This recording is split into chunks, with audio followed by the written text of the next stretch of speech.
Tidak ada dalil sahih, ingat, tidak ada dalil sahih yang disepakati pemahamannya tentang keharaman musik.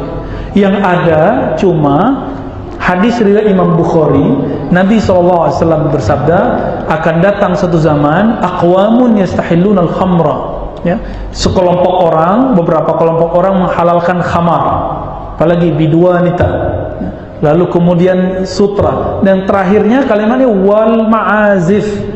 Wal ma'azif, ma'azif itu alat musik, dan ma'azif itu terjemahan guru dari guru kami, Syekh bin Baz. Syekh bin Baz mengharamkan musik, kami 3 tahun Pak mengharamkan musik karena ikut Syekh bin Baz, karena terjemahan waw itu dan. Ternyata tidak semua waw artinya dan. Ada waw berarti bersamaan dengan.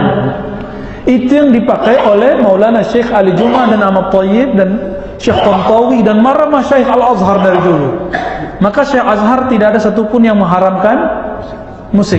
Jadi yang mengartikan waw itu dan mengharamkan musik, yang mengartikan bersamaan dengan tidak. Berarti haramnya musik bukan haram zatnya, beda dengan khamar, beda dengan sutra. Itu haram itu zatnya, memakainya, meminumnya, ya. Sedangkan musik haram di waktu-waktu tertentu karena bisa melupakan kepada Allah. Kalau antum suka musik melupakan Quran, haram. Gampang? Jika dibagi porsi-porsinya, nah, dia tidak haram. Oke? Tidak ada dalil dari hadis Nabi yang sah yang menentukan tentang alat musik kecuali satu hadis. Sayyidi ala ummati yuhilluna al-khirra wal khamra wal ma'azif. Akan datang pada umatku, mereka itu menghalalkan al-hir, perzinaan, wal khamra, dan minuman keras, wal ma'azif, dan alat-alat yang melalaikan. Para ulama mencermati, yang jelas diharamkan adalah musik yang menjadi ciri khas pezina dan pemabuk. Ini kalau sudah menjadi ciri khasnya, model lagunya, iramanya, setiap dikumandangkan langsung teringat mabuknya. Ini kan ulama membahas begitu. Sehingga yang da'bul fusak, model musik yang menjadi kebiasaan orang fasik. Karena setelah saya amati tidak mutlak haram, tinggal ini model musik seperti apa.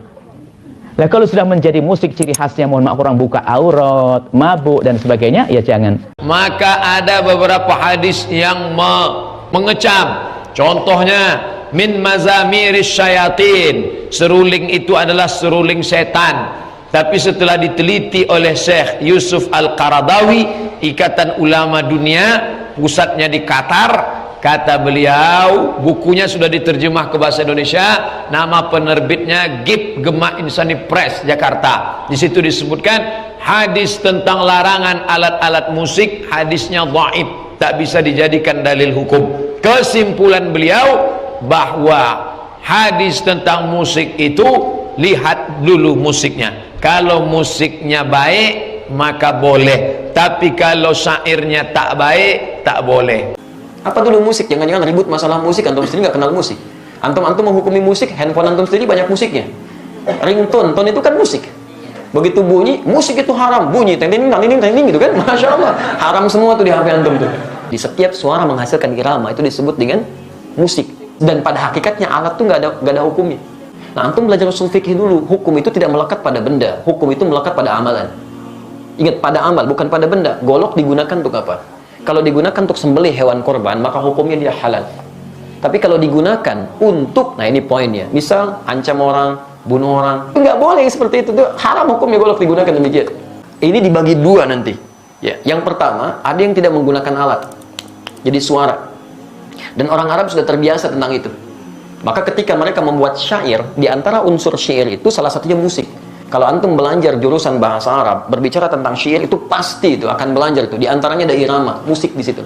Selalu ada iramanya, membedakan satu dengan yang lainnya. Nah, pada yang seperti ini bahkan turun ayat Quran. Saya ulang ya, bahkan surah khusus yang membahas tentang kebiasaan mereka. Surah ke-26 disebut Asy-Syu'ara. Asy-Syu'ara itu jamak dari kata syair yang berarti pemusik, penyair. Kalau antum baca nanti dari ayat 224 sampai ke ujungnya, singkatnya apa? Ada kebiasaan-kebiasaan mereka ketika ayat turun dicela oleh Quran. Ada yang menyerang Nabi dengan syair, banyak. Ada Zuhair bin Abi Salma sebelum dia taubat, nyerang Nabi itu. Disebutkan begini dan sebagainya. Apa yang terjadi? Sisi lain, Banyak juga penyair muslim. Di antaranya Hasan bin Sabit. Hasan bin Sabit bahkan langsung disebut sebagai syairun Nabi, seorang penyair yang membela Nabi SAW. Jadi begitu di sudut sana mencela Nabi, di sini kemudian membalas dengan membela Nabi SAW. Dan tidak sedikit pembelaan itu dihasilkan lewat syair. Yang seperti ini langsung disanjung oleh Quran.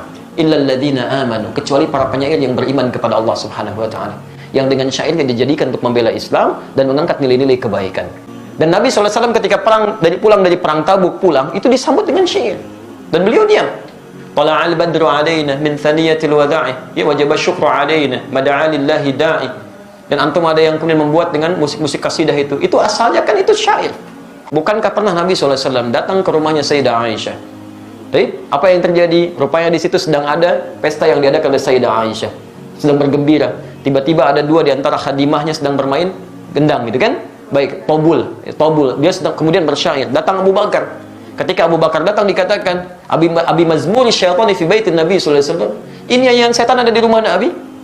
Kata Nabi, biarkan, daha ya Abu Bakar. Falikulli ummatin 'id. Karena setiap orang, setiap umat punya hari rayanya. Biarkan aja katanya. Jadi ada yang dibiarkan oleh Nabi, ada yang tidak diperkenankan. Beliau biarkan, tapi beliau nggak mencela. Maka dari sini ulama sepakat, ada yang dicela sampai tingkat keharaman ketika menjauhkan dari Allah Subhanahu wa taala, membuat diri lalai, makruh dengan kalimat-kalimat yang tidak pantas dan yang haram. Jelas? Tapi kalau yang dimaksudkan kalimat-kalimat kebaikan, sampai Imam Syafi'i punya syair disebut Diwan Asy-Syafi'i, ajakan pada kebaikan, ketaatan di situ, itu dibenarkan oleh para ulama.